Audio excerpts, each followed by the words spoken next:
Evo Morales quiere volver a presentarse a una elección presidencial en Bolivia, esta vez para los comicios de 2025.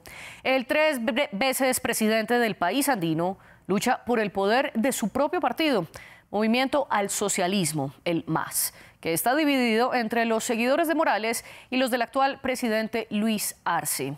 Arce fue su ministro de Economía al inicio del gobierno y también fue el candidato de Morales en las elecciones de 2020. Pero desde el inicio de su mandato se ha alejado poco a poco del antiguo mandatario.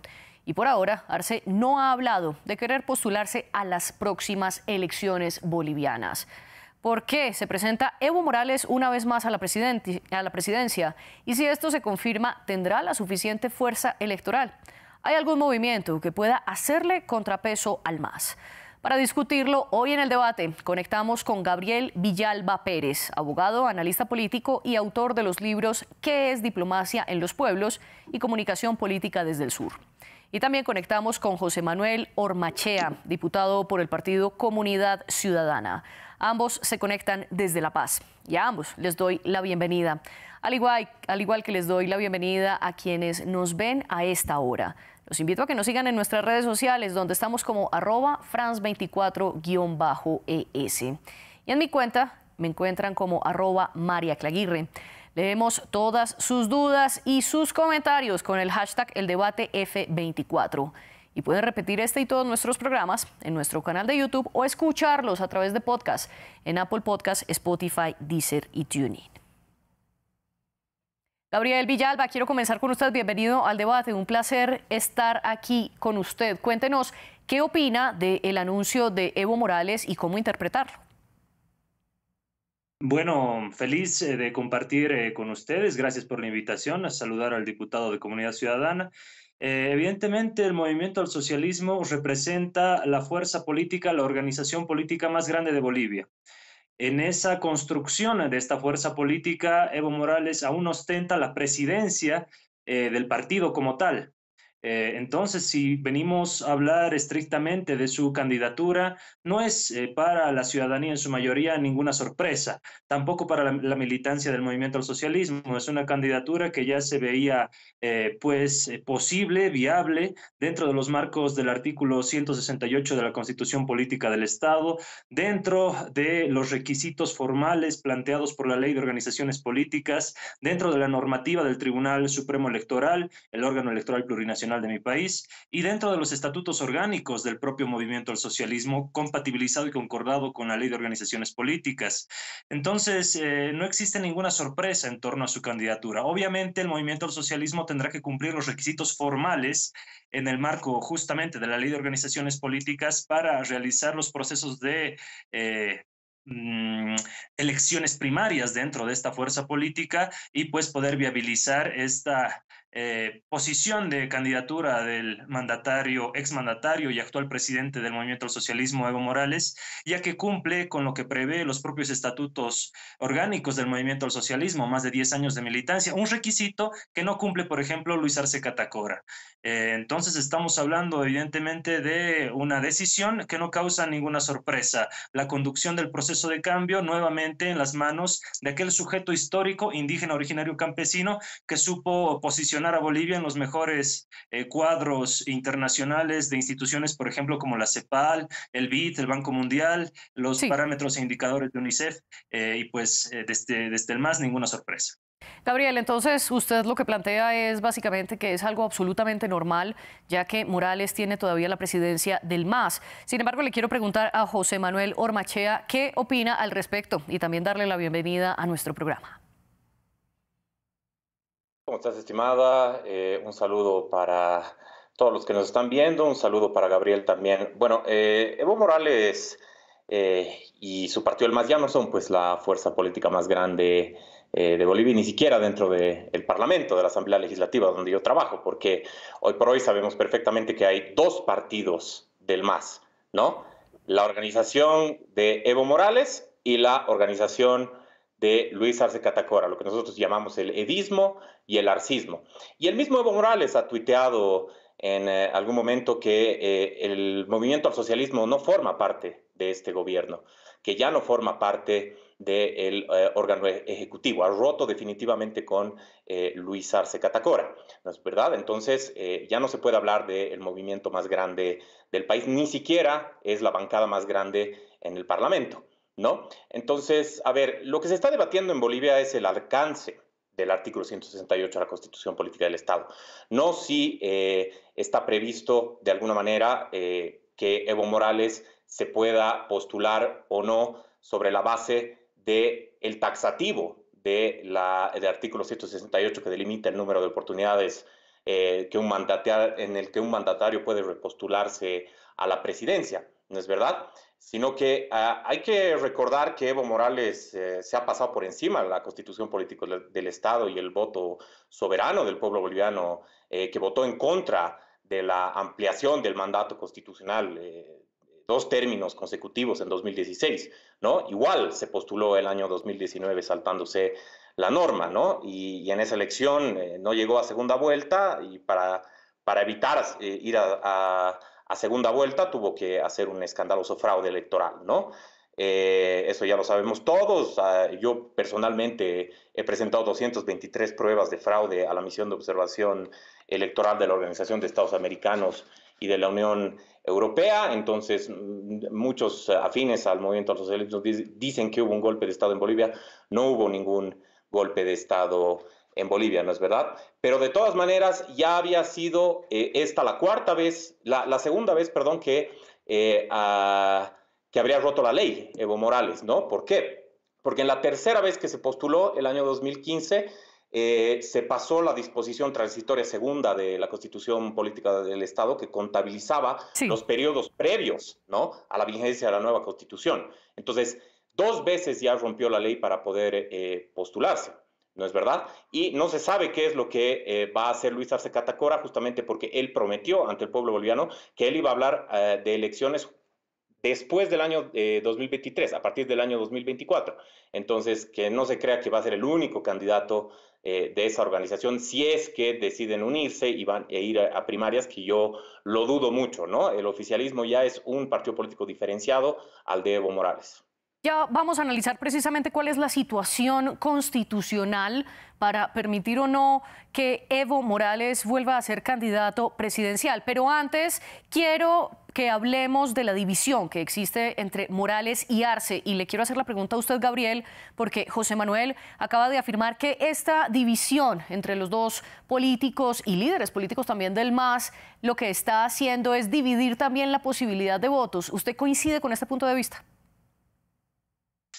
Evidentemente existe una discrepancia a nivel lo vuelvo a decir, la organización política más grande del país, porque sin lugar a dudas existen diferentes posturas que componen el pensamiento ideológico del movimiento al socialismo. Hablamos de un indianismo, hablamos de un indigenismo, una vertiente socialista, una vertiente comunista, otra vertiente de los intelectuales citadinos, si se quiere, clase media.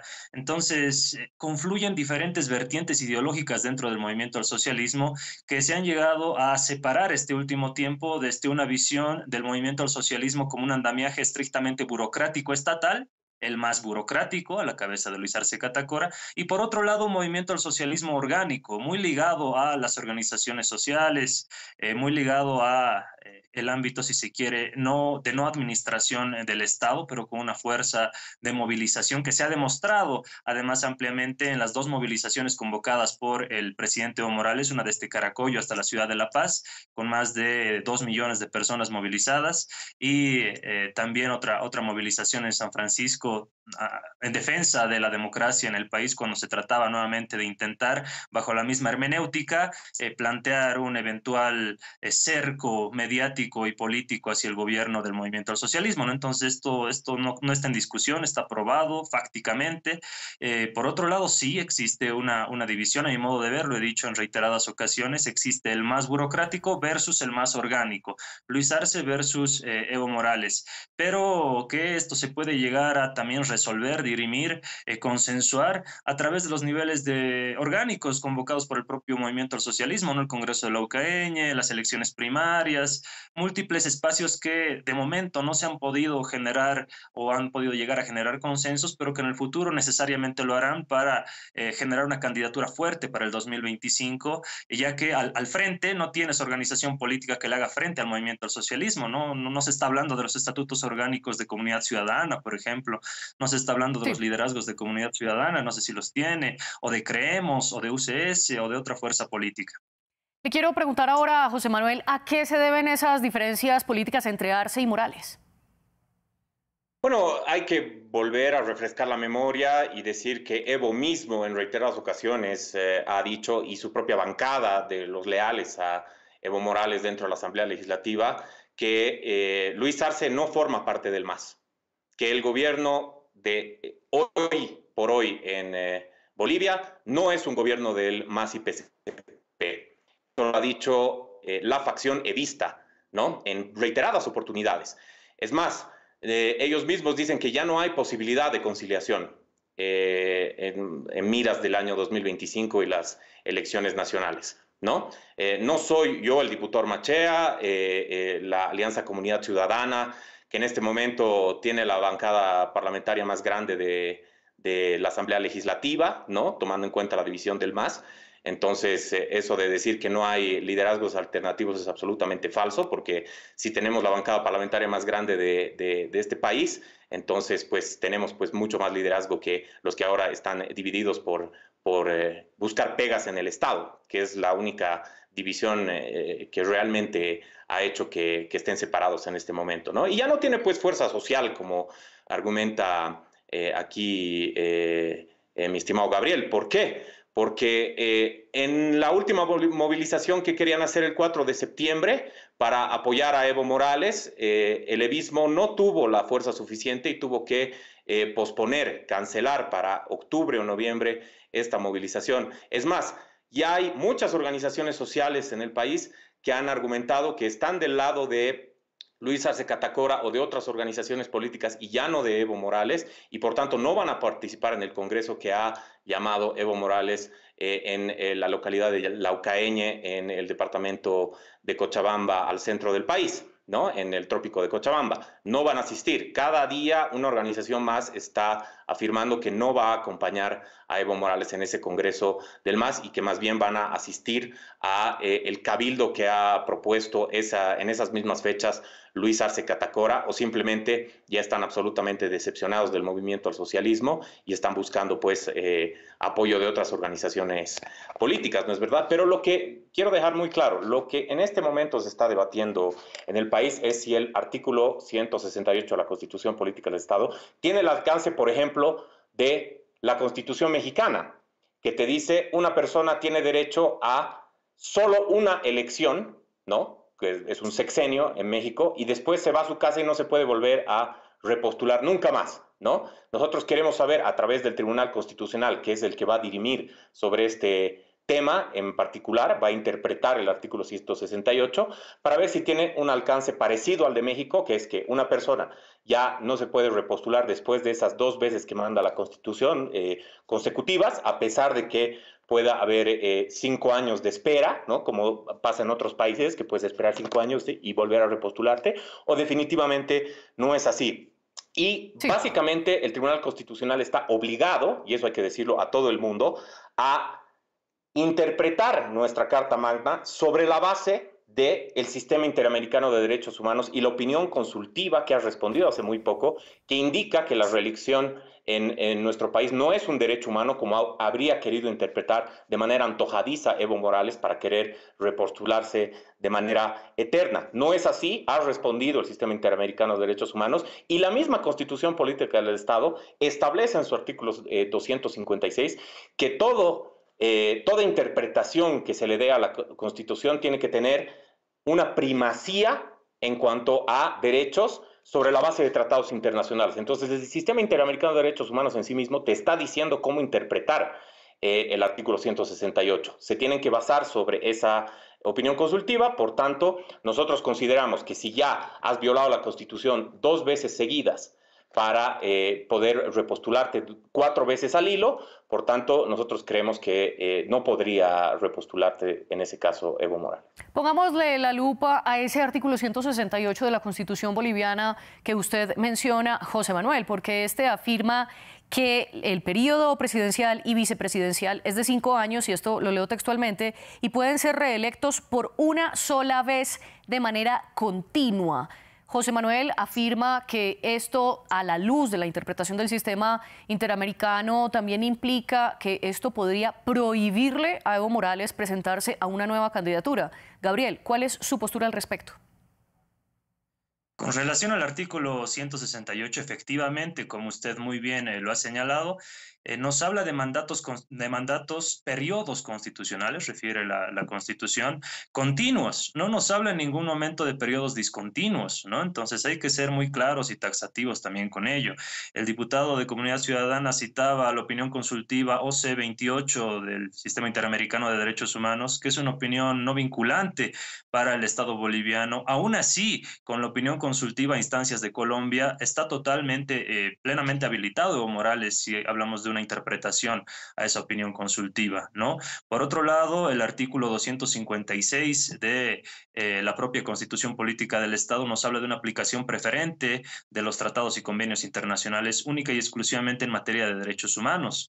De no aplicarse preferentemente esto, se aplica simplemente el artículo 410 y estamos actualmente en Bolivia en un sistema concentrado de control de constitucionalidad. Entonces, el órgano dirimidor de esta interpretación del artículo 168 necesariamente tiene que ser el Tribunal Constitucional Plurinacional, un Tribunal Constitucional Plurinacional que lamentablemente está en manos del órgano ejecutivo, está en manos del Ministerio de Justicia, específicamente del ministro de Justicia, Iván Lima, ministro de Luis Arce Catacora. Es por eso que Evo Morales ha alertado ya con anterioridad una suerte de lawfare, guerra judicial, utilizar el ámbito judicial para proscribir candidaturas en el ámbito político, como ya se ha hecho inhabilitando a Evo Morales para su candidatura a senador el 2020, ¿no?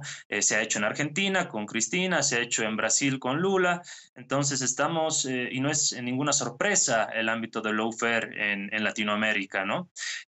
Un ámbito muy estudiado y creo que llama poderosamente la atención. Ahora, también se habla de una suerte de no representatividad del movimiento al socialismo, pero habrá pues que cuantificar lo que pase el 3, 4 y 5 de octubre en la Ucaeña. Habría que cuantificar cualitativamente y cuantitativamente qué cantidad de personas asisten a ese ampliado convocado por el movimiento al socialismo para recién después de eso hablar si existió o no convocatoria, si fue o no fue la gente. Estamos hablando de fechas martes, miércoles y jueves, que el argumento que maneja la oposición es el movimiento al socialismo mueve solamente funcionarios públicos. Pues no creo que funcionarios públicos puedan asistir martes, miércoles y jueves, así que también atento a lo que la prensa internacional, su medio y muchos otros puedan pues hacer el seguimiento de este congreso en la localidad de La Ucaeña, en el trópico de Cochabamba, y cuantificar la real cantidad de personas que puedan asistir a esta convocatoria con muchísima antelación que ha realizado el movimiento al socialismo, lo vuelvo a decir, en el marco de la normativa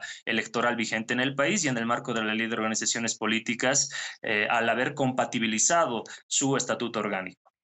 Me quedo con una palabra que usted mencionó y que ha dicho Morales reiteradamente, el lawfare, y que como bien usted lo está contextualizando, es una palabra y un señalamiento que han utilizado otros líderes izquierdistas en América Latina. Y en este caso el expresidente boliviano afirmó que el lawfare se está siendo utilizado por la derecha interna y externa de Bolivia en su contra. Sin embargo, Gabriel, ¿cómo catalogar a Luis Arce, su exministro, como parte de la derecha? Bueno, por la forma de gobierno, ¿no? Tenemos una forma de gobierno de Evo Morales también bajo la sigla del Movimiento al Socialismo ligada a las organizaciones sociales hasta el 2019. Posteriormente, con Luis Arce Catacora en ejercicio de este periodo constitucional, en este nuevo mandato, se ve claramente que ha virado hacia una administración estrictamente burocrática, digamos, tecnócrata del Estado, muy parecida a los viejos ámbitos de administración gubernamental de las viejas coaliciones y megacoaliciones que se desarrollaban en el país en los 90s, 2000, de aquel sistema neoliberal de partidos, ¿no? Entonces, obviamente, el accionar de Luis Arce Catacora se caracterizaría mucho más afín a esa forma de gobiernos neoliberales que lo que se estaba desarrollando con el movimiento al socialismo previo al 2019 y el golpe de Estado, que nombró, autoproclamó a la señora Yanine Áñez de forma ilegal, inconstitucional, ilegítima, violando el artículo 169 de nuestra propia Constitución Política del Estado y violando también el propio reglamento de la Cámara de Senadores, ¿no? Y por demás se tiene las instancias internacionales de derechos humanos, las violaciones sistemáticas a los derechos humanos que se han generado en ese periodo. Hablamos de la masacre de Sacaba, la masacre de Sencata, más de 37 muertos, entonces no se puede desconocer tampoco todo ello. Y José Manuel, ¿qué opina usted de esta aseveración de Evo Morales y que repite aquí Gabriel de que el lawfare está contra Morales? A ver, un poquito de aclaraciones, ¿no? Está un poco medio desactualizado, Gabriel, porque habría que recordarle que el mismo jefe de bancada de diputados del Movimiento al Socialismo, el diputado Flores, admitió públicamente en conferencia de prensa que lo que se quería generar el año 2019 por parte de Morales era un autogolpe.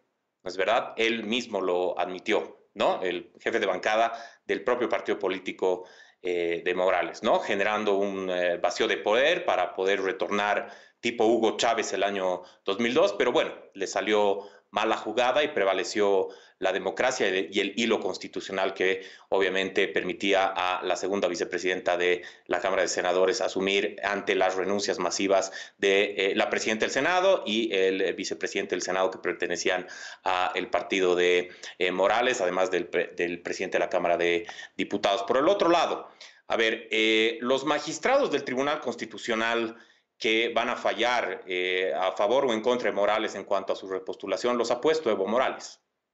O sea, él mismo ha abogado por estos tribunos, magistrados del Tribunal Constitucional para que estén en el cargo en el que están, ¿no? Son justamente del periodo en el que Evo Morales todavía era presidente y tenía los 2/3 dentro de la Asamblea Legislativa para elegir a los candidatos que le venga en gana directamente. Entonces, él los ha puesto, entonces, ¿cuál es el miedo? A que fallen a favor o en contra de él, ¿no es verdad? En tema de cualitativo, de números cualitativos en cuanto al número de delegados que se va a enviar justamente al Congreso de la OCAEñe, que auspiciado por Evo Morales. Si hablamos de un tema cualitativo, estimado Gabriel, hay que leer la noticia de que se ha reducido para el Congreso de la OCAEñe de 200 delegados de cada organización social que apoya todavía, de las pocas que apoyan a Evo Morales, se ha reducido de 200 delegados a 5 delegados obligados, de 200 a 5. Eso implica una disminución del poder en calle y en lo social de Evo Morales muy impactante, ¿no? De 200 a 5 sí. No es poca cosa, ¿no? Y lo tercero, Arce viaja a Cuba y a Venezuela permanentemente, ¿no? Entonces no se le puede decir neoliberal desde ningún punto de vista, a recibir instrucciones de Maduro y de Díaz-Canel. Y una preguntita, ¿por qué pues si es neoliberal Luis Arce Catacora lo ha escogido como ministro de Economía y ha sido el único ministro que nunca ha dejado su cargo, salvo un periodo corto donde estaba enfermo de cáncer Luis Arce Catacora y ha tenido que asumir el señor Guillén? Pero un ministro neoliberal, entonces ha tenido 14 años el señor Evo Morales. Ya no nos vamos a enfocar en qué pasó durante esta división que han tenido estos políticos porque se nos iría el programa, José Manuel, pero quiero contrapreguntarle algo. Si el MAS ha perdido tanto poder político, ¿por qué entonces en las elecciones que hubo posteriores a los comicios de 2019 y luego a la presidencia interina de Yanine Áñez, por qué gana Arce, que era respaldado en ese momento por el MAS y por el mismo Morales?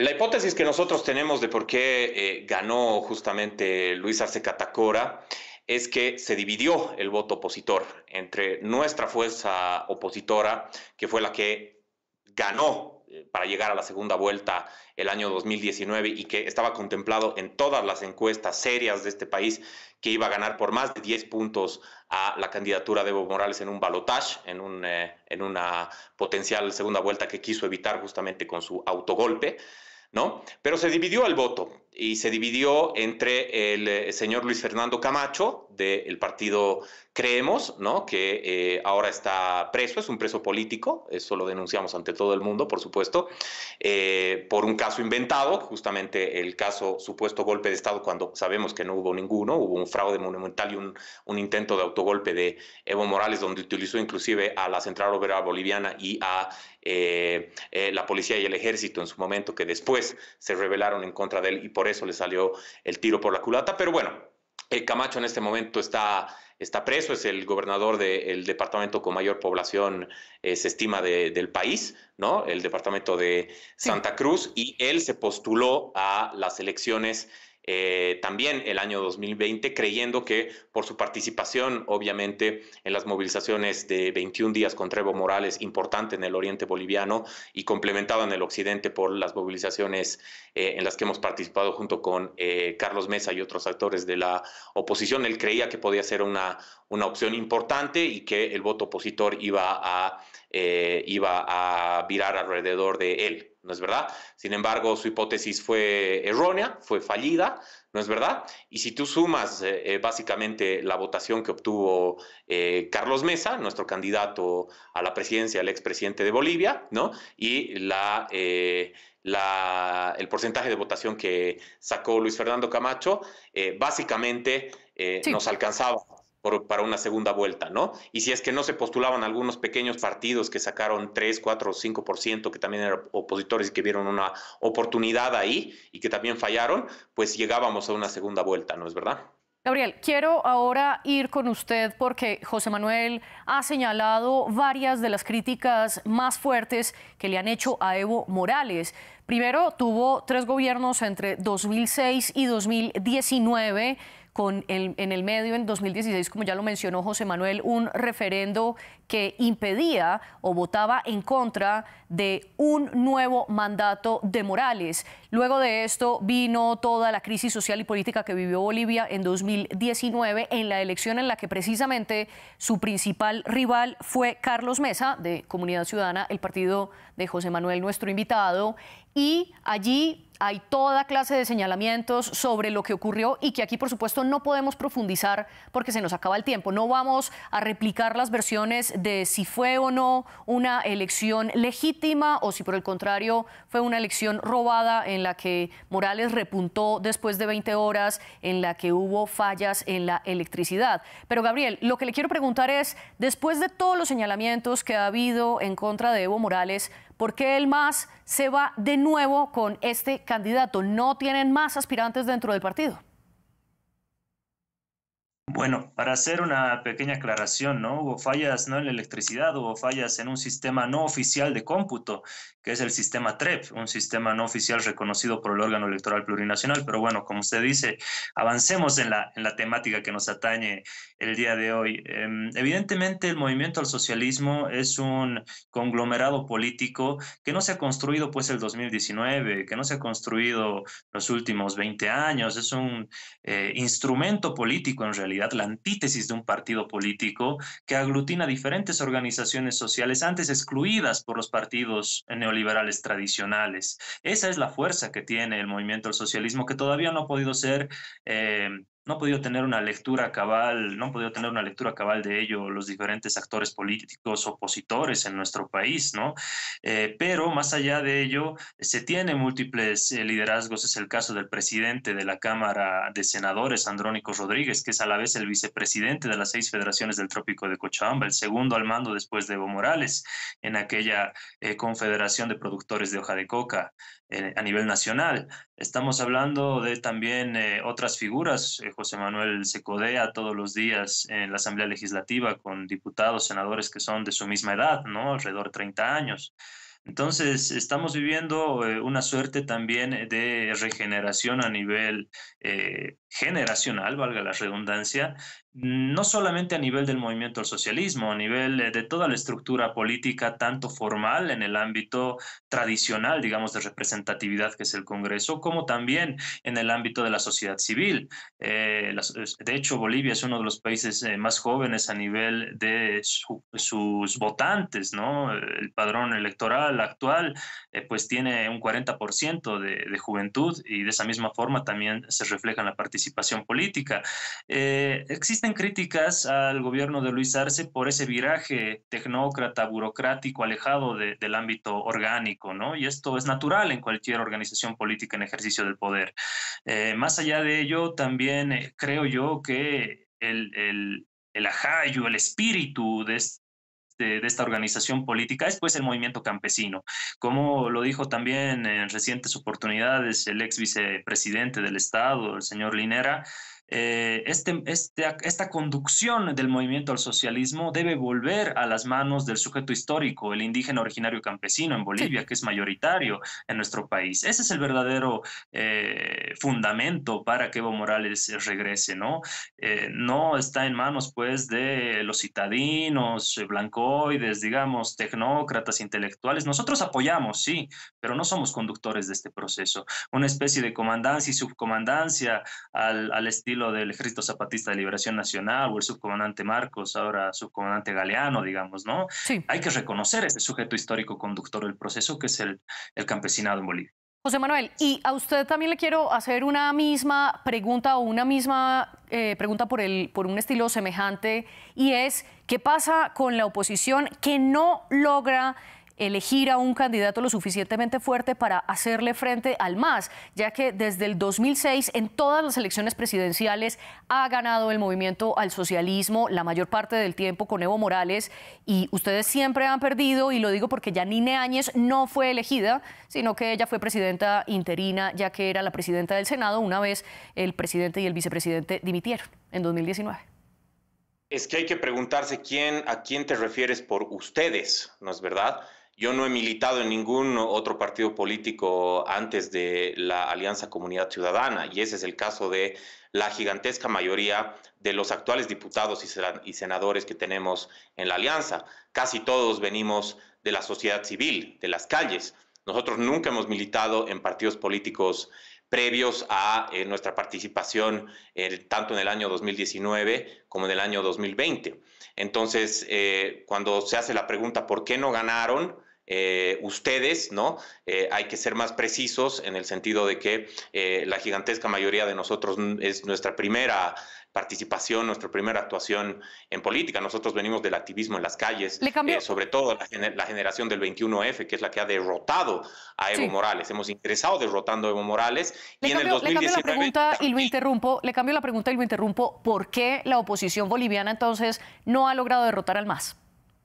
Bueno, nosotros hemos derrotado al MAS el año 2019. Hemos encontrado al candidato idóneo para derrotar al MAS y en el año 2019 debíamos haber ingresado una segunda vuelta, se produjo el fraude electoral y es por eso que nosotros no pudimos participar en una segunda vuelta donde estaba obviamente... por todas las encuestadoras serias de este país estaba contemplado que nosotros íbamos a ganar por más de 10 puntos a Evo Morales, ¿no es verdad? Cuando ya no hubieran distintos actores de oposición en distintos frentes minoritarios, sino que se hubiera concentrado, obviamente, el voto opositor en la figura de Carlos Mesa. Entonces, nosotros hemos roto la tesis de que ningún candidato opositor podría derrotar a Evo Morales porque lo hemos demostrado con creces el año 2019. Otra cosa es que nos han robado la elección. Ahora, en el tema de lo generacional, que estaba hablando un poco Le pido que redondee, por favor. Sí, y cita Andrónico Rodríguez. En ninguna encuesta seria, en ningún instrumento de medición estadística serio de nuestro país que se conozca, Andrónico Rodríguez tiene porcentajes interesantes ni de aprobación ni de favorabilidad del voto, ni en el presente ni a futuro, ¿no es verdad? Entonces, Sí.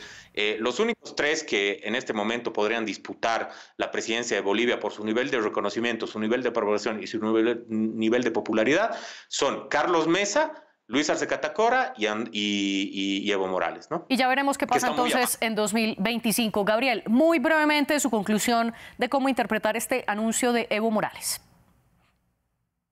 Bueno, el Movimiento al Socialismo tiene un candidato que es reconocido regionalmente, nuestro continente es reconocido internacionalmente como líder de los pueblos, es un candidato sumamente fuerte, al cual tendrá que enfrentarse la oposición política al Movimiento al Socialismo del 2025. Esperemos que esta vez tengamos una oposición también a la altura del momento histórico y pueda siquiera articularse o unirse en las diferentes facciones que tiene. La realidad de la oposición que se va a enfrentar a Evo Morales el 2025 es que no han ganado ni una sola elección, y esos son hechos fácticos, estadísticos. Es su triste realidad y pues tiene que cambiar aquella realidad. Esperemos que así lo hagan, es trabajo de ellos. Lo que nos interesa a nosotros como Movimiento al Socialismo es evidentemente que vuelva el sujeto histórico conductor de este proceso de cambio, Evo Morales, a reencaminar todo lo que se ha hecho mal desde el 2019 para adelante, y esperemos que así sea, tenemos esa confianza. José Manuel, y muy brevemente en 30 segundos su conclusión. Bueno, básicamente uno tiene derecho a su propia opinión, pero no tiene derecho a construir su propia realidad, sus propios hechos. ¿No es verdad? Lo que acaba de argumentar Gabriel es que son ganadores indiscutidos de todas las elecciones y hemos demostrado de manera fáctica, de manera empírica, que nosotros habríamos ganado en una segunda vuelta, en un balotaje, que ha evitado con un fraude y un autogolpe Evo Morales el año 2019. No tienen liderazgos, se están peleando por repartirse los cargos, las pegas en el Estado, que es el único aparato productivo que ha dejado básicamente este fracasado modelo socialista y estatista en nuestro país, ¿no? Y sí, se están peleando justamente por los cargos, por las pegas, y ese es realmente su verdadero clivaje en el MAS. ¿Quién se queda con los cargos? ¿Quién se queda con las pegas? ¿Y quién se queda con los familiares y los amigos en el poder? Y la fuerza electoral la veremos en 2025. Gabriel Villalba y José Manuel Ormachea, gracias por acompañarnos y también gracias a ustedes, nuestra audiencia. Sigan conectados con FRAS 24.